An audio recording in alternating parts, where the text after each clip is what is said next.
Hello，大家好，又係我廚娘啊，好歡迎你哋嚟到我個 YouTube channel 啊！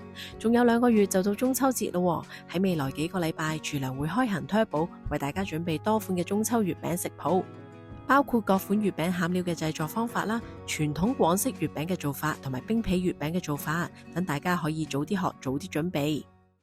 喺開始之前，大家記得先訂閱我個頻道啊，同埋記得撳埋個小叮當喎，咁你就唔會錯過我每次出嘅新片啦。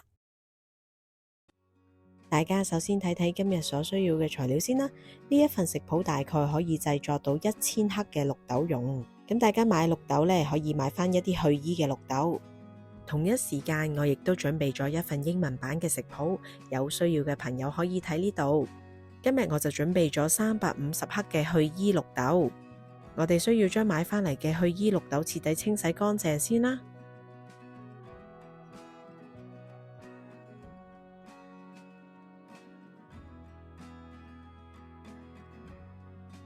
洗下你會見到啲水都幾灰黃下嘅喎，咁啊為咗可以令到啲綠豆係乾淨一啲呢，我哋會將佢再清洗多一次啦。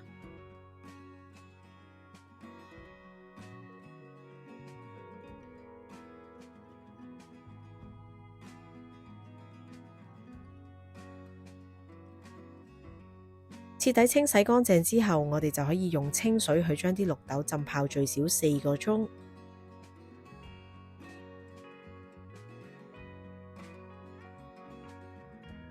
眨下眼4個鐘就過啦，啲綠豆呢已經發脹唔少。咁我哋隨即就可以將已經浸泡嘅綠豆倒入去一個煲裏邊啦，因為我哋要將佢煮腍同埋煮熟嘅。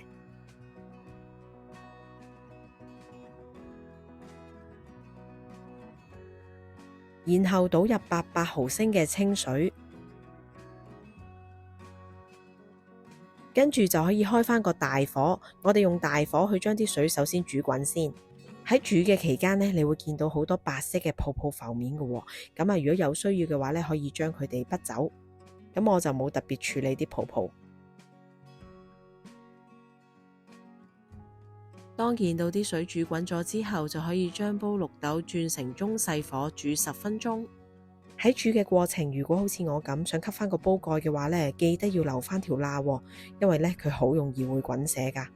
話咁快10分鐘就過啦，我哋睇返煲綠豆先。基本上呢800毫升嘅清水，除咗被蒸發之外呢，大部分都係俾啲綠豆吸晒㗎啦，磨落去有啲似煮粥咁樣。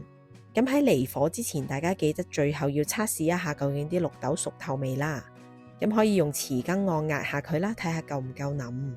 夠腍就可以離火啦，如果唔夠呢，可以吸蓋焗多陣。接住落嚟準備個攪拌機啦，我哋將已經煮好咗同埋稍為攤凍嘅綠豆呢，加入去個攪拌機裏邊。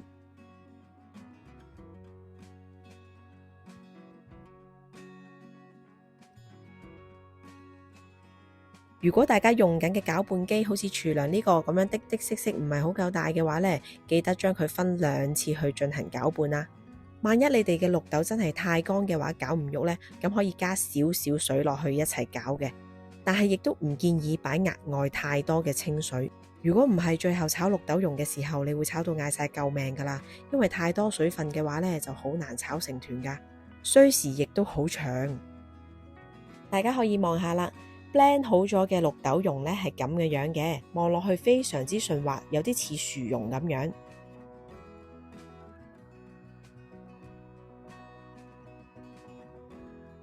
將第一輪攪拌好嘅綠豆蓉倒入一個大嘅容器裏邊先啦，然之後就可以將剩低嘅綠豆呢再 blend 成蓉啦。好啦，呢一度就係第2輪嘅綠豆蓉 blend 好之後再倒埋一齊啦。驟眼睇啲綠豆蓉嘅份量都非常之大下咁樣嘅喎，不過一陣間經過翻炒之後呢，啲綠豆蓉嘅水分都會大為蒸發。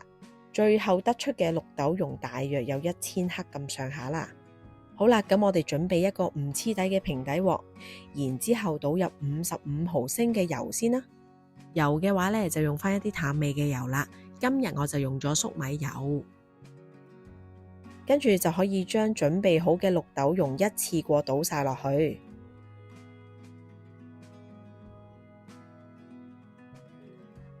接住落嚟就可以開返個細火啦，一邊炒一邊將啲綠豆蓉同埋油攪勻。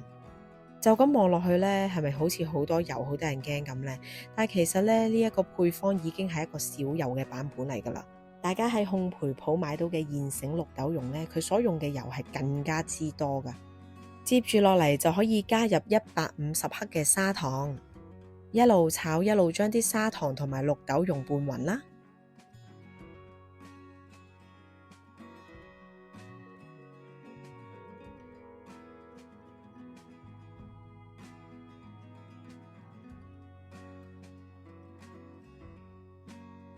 咁咧，跟住我哋就再加入50克嘅麥芽糖。加咗麥芽糖之後呢，個綠豆蓉會更加香啦，同埋望落去嘅顏色更加靚㗎。大家喺炒綠豆蓉嘅過程真係需要一啲耐性嘅，又唔可以太心急喎。如果你用大火嘅話呢，好容易會炒燶。如果你個鑊夠靚又唔黐底，而你又可以摩打手咁去炒呢，你唔用細火，改用中細火去炒呢，個問題都唔太大。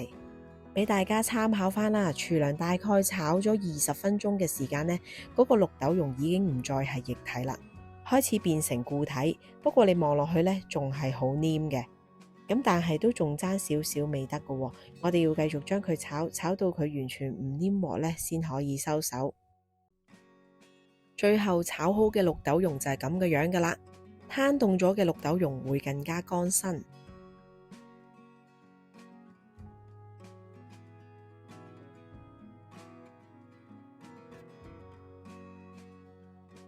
咁俾大家參考返啦。根據廚娘今日提供嘅食譜，大概可以炒到1000克嘅綠豆蓉。